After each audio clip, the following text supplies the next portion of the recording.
Sandra, wow, what an amazing, amazing story, and what a fantastic job you did in this movie. Thank you. Hats off.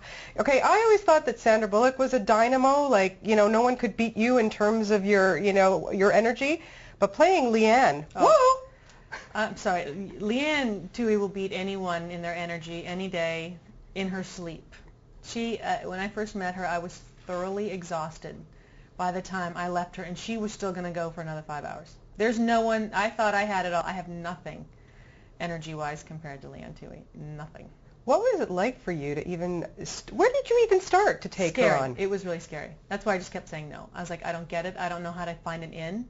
I said, there has to be a crack in the veneer for me to get how she is like this. You always look for the weakness, the thing that they're not telling you, the dark story, And once I felt that I'd found the crack in the veneer, and once I hired this great dialects coach I work with, I said, we just need to figure out how it is she talks. Not the accent and the dialect are easy, how she talks. And it was the intent and the energy behind her motivation every morning. Like, she just has and unless you're on that train, you're not going to pull it off. But everything we wore, the makeup was hers. Everything, we said, just give us a list of everything in your closet. Yeah. Makeup tray, nail polish, everything. And how much time did you spend with her? Or did you prefer not, like, once you got to know her and then you wanted to take it on? I spent a little bit of time with her at the beginning, a lot of time with listening to her voice for the dialects. And then it just came down to the layering of the clothes, which is a great costume designer's job. A lot of questions to her, and she told us to get a life a couple times, and I said, well, I'm going to be your life for 3 months, so I'm here for a while. And then it's easier to watch the person than ask them questions, because if they're like me, I'm not going to tell you the truth. I'm going to tell you what I want you to see. I want you to see the best side. I'm like, show me the side that doesn't always feel like it has it together, and that's 9 times out of 10 the motivator to why people are the way they are the minute they step out of their house. And they were so open about their lives and family and what didn't work and what worked. And I don't know how they did it. I'd never let it happen. What a remarkable family, seriously. Yeah. You're right. Like, Yeah. How many of these types of people are really living in the world? Well, how many people are like Michael Oher, who's willing to step out? He had to do all the hard work. He had to learn, relearn, re-educate, get educated, physically and emotionally and scholastically. He had the hard work. And the guy was on the dean's list at Ole Miss. I'm like, I was not a dean's list, and I had a just fine life. Yeah. The person who Michael Oher is the real deal, because he doesn't want the movie stuff. Yeah. He doesn't want to be involved in the stuff. He just wants to play football. Yeah. So we need to let him play. And then the icing on the cake is the guy makes it into the NFL. Were you crying your head off? Oh, I've never watched a draft in my life, and I always say the wrong terminology to the eye rolling of the good men in my life. But this year, glued to the TV, glued, all of us glued. And I think I don't want to cry now, but what he said when he got it, how many people like that exist in this lifetime who have that humility and that commitment? Not a lot. Yeah. Not a lot. Yeah.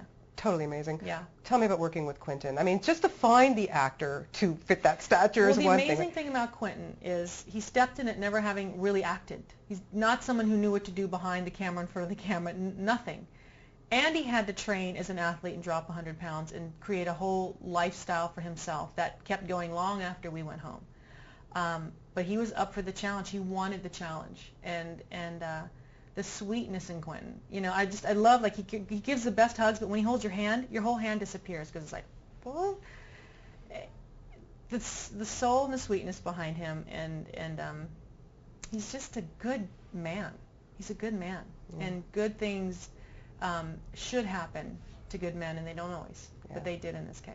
It's so wonderful to to watch you in this role, and of course, we just saw you in The Proposal, which I just loved you in that. Love the comedy stuff that you do, but I'm watching you in this, and I'm thinking, man, this had to have been probably, I think, your most fulfilling role of your life. I've had a couple opportunities in this business where you leave having spent yourself, and being allowed to spend yourself, because a lot of times all of these not required, and you're like, this just isn't. This is one of those moments that can sit on one hand with a couple of fingers that I left going, I have no idea what I did. I don't know if it's right. I don't know if I gave what I needed to give, but I was spent by the time I left. And I did everything I could that I was able to do and what John was able to give me, and I just had to trust that John knew what he was doing. And I kept saying, do you really know what you're doing? And you never know. You can only show up and hope that you don't get raked over the coals. And when you get raked over the coals, you don't really care. So I don't know why I worry about it so much, but you do. Yeah, well, of course. I mean, you're human. Yeah. I am. You are, Tell really. everyone, please. But you know what? I had a complete experience, not just in front of the camera, but in meeting people I never would have met, doing things I never would have done, thinking things and asking questions I never would have asked. And it was a good life experience, not just for the work. I felt like I came out of it just bigger. You felt fuller when you left this place that we got to stay in for 3 months. So I have to know, do blondes have more fun? You know what? I know someone that doesn't care for me as a blonde, so that made me very happy. But other people are like, girl, you look good. I'm like, stop, because that means the minute the hair comes off, you're not going to go, she looks all right. You know, some liked it, but the most important person didn't care for it too much. So I was like, phew. Excellent. Yeah. Oh, and by the way, he's a great guy. Man, he's a great guy. Do you ever get scared every day when he goes to work? I have to know this. I ignore where he goes during the day. I literally zone out because I do have a bad stomach and because of worry. And I figured ignorance is bliss. I'd rather see it when it's on film and there's some editing to it. Yeah, I hear you. That's when I want to see it. Well, congratulations. You did Thank you. such a fabulous job. And Thank I you needed so a whole much. box of Kleenex for this movie. Thank you. Thank you. Really Lovely